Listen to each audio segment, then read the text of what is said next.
Now, the promise of thousands of easy dollars, sure, that would catch anyone's attention. And over the last year or so, pitches have increased for so-called blessing circles. But they are illegal scams, and just this week, the Federal Trade Commission cracked down on one of them. We're live this morning with the president of the BBB himself, Randy Hutchison. Randy, these are also called money games. They go by several names, but they all share the same protocol. Now, the FTC's action this week was on one with a really expensive buy-in, if you will. But there are a number circulating around the Mid-South that have a much lower amount to get started, and those, it seems to me, really threaten people. What are these blessing circles in the first place?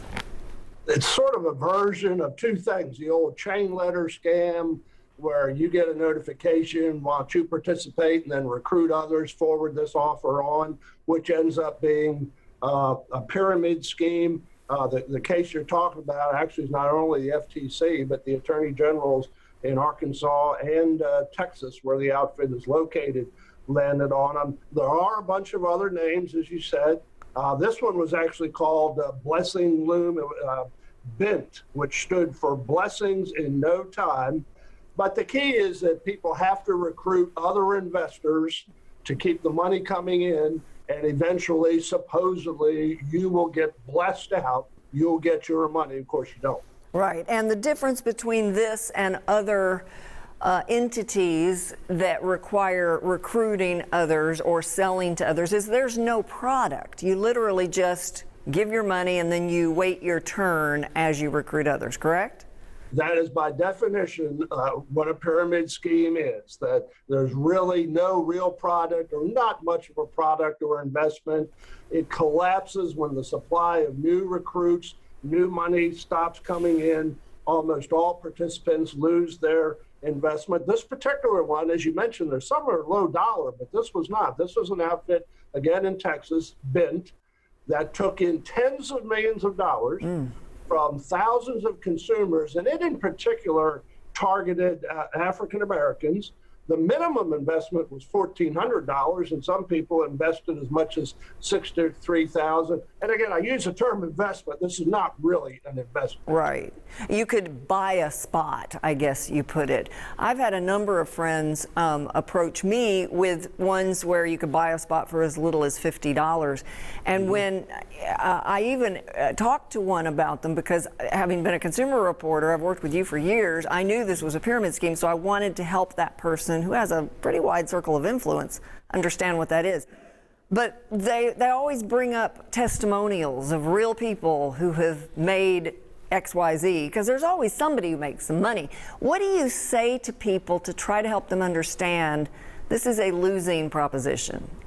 Well, first of all, in general, about the only person who makes the money is the one at the very top of the pyramid, right. The promoter in this case, who the FTC and the attorney generals are suing. But several pieces of advice. If any business opportunity, whether it's one of these social media promoted scams like this, or any other kind of multi-level marketing, which is very legit, but it becomes a pyramid scheme when it depends solely or largely on recruiting others.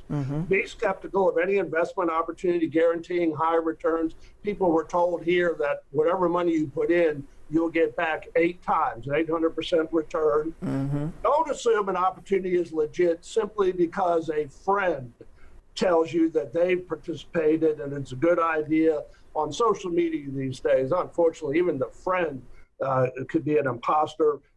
Check them out with the Better Business Bureau. Check them out online. Put in this case, Blessings in No Time online with reviews or scam or complaints, and you'll probably find other people saying, we've had a problem, in addition to which, again, in this case, Better Business Bureau in Texas had a bad report on them. And this sort of thing's been around for years, but it seems like it's had an uptick over the last year. Do you expect that's because of the pandemic? People have felt more financial strain?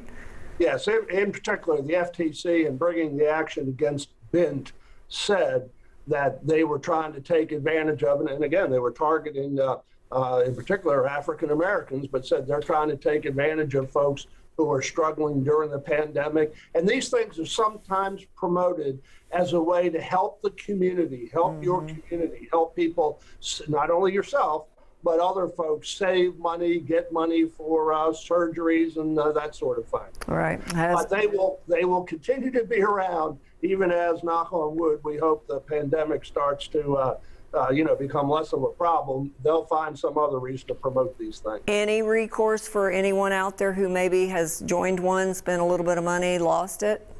I don't think so. And, in this case, the FTC and AGs have brought the action.